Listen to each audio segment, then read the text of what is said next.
4 years ago, you don't have the context.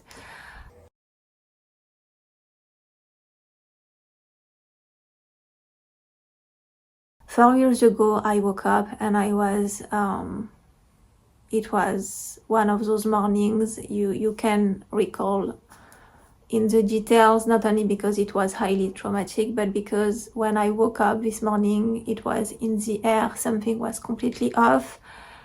Prior to this day, some things happened, so the context is important, even though I am not sharing it. But yeah, this day in particular, this morning something was heavy and I was like, yeah, something is completely off and I don't know why. It was very overwhelming because you don't know.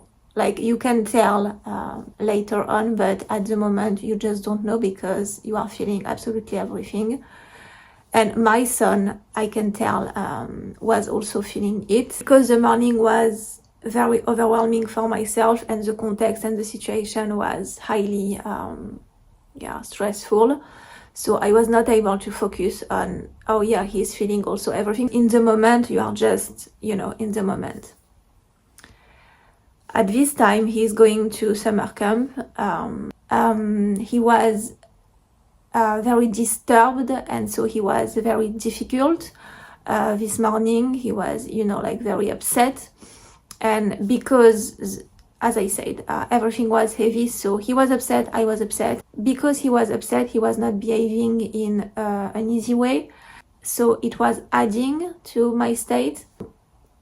He is ready to go, and normally I would have go with him. But this morning, for some reason, and bear in mind, this is the last time I saw him. So this morning, I was too upset, and I was like, I told my dad on paper. So I was like, no, I am not going this morning. And he was like going to kiss me a goodbye for the day.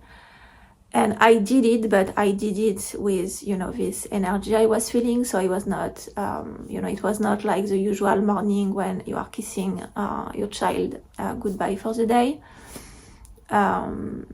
And this is the last time I saw him because then he was taken just like this. And I'm going to do a part 2 for this because, 4 years to, say this out loud. And this is what I explain in a podcast episode. You have so many phases, so you can't judge whether it is grief, whether it is either way it is a form of grief. But you have the grief form, like the form when the child is not on earth anymore. You have the grief form when the child has been taken through child trafficking, kidnapping. You have many forms, so I would highly recommend you don't judge mother, father who had to go through this. You have absolutely no idea. If you didn't have to experience it for yourself, thank God, you have no idea how traumatic it is, highly damaging it is, and in some cases it's not even your trauma to carry, it's a scripted trauma when this happened.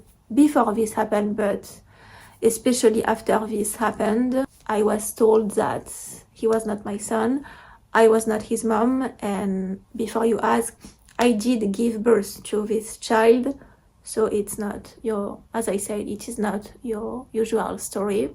It goes deeper and deeper and deeper. And not only I would love a coffee, especially because I am still alone for a bit, also because I am still feeling here like a pressure.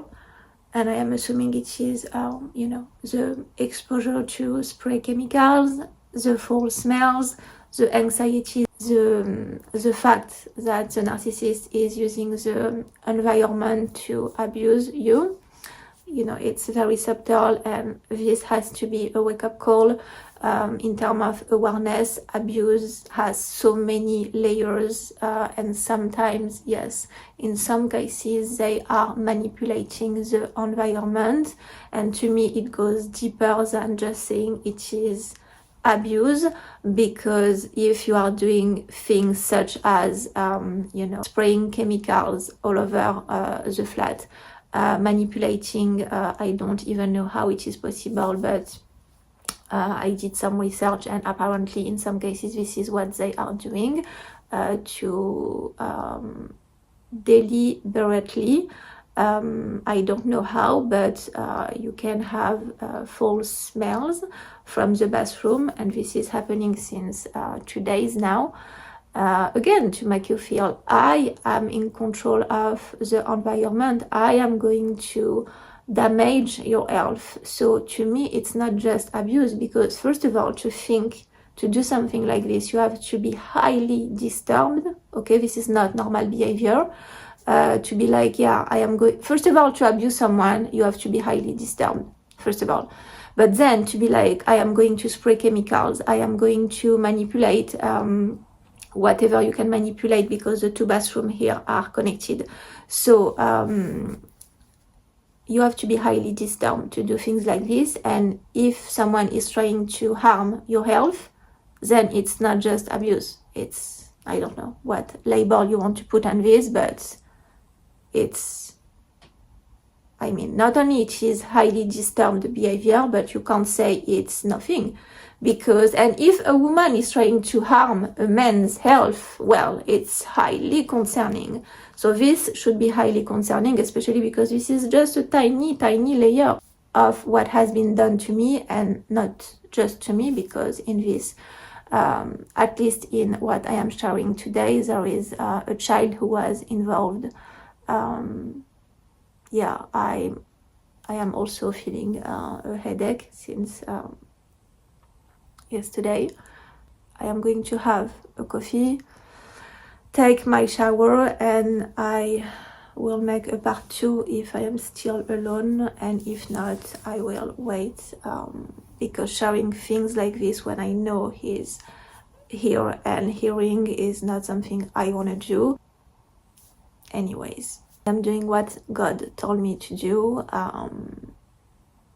Now it's the time, and I heard this morning, you have to share this now. So I did what God asked me to do.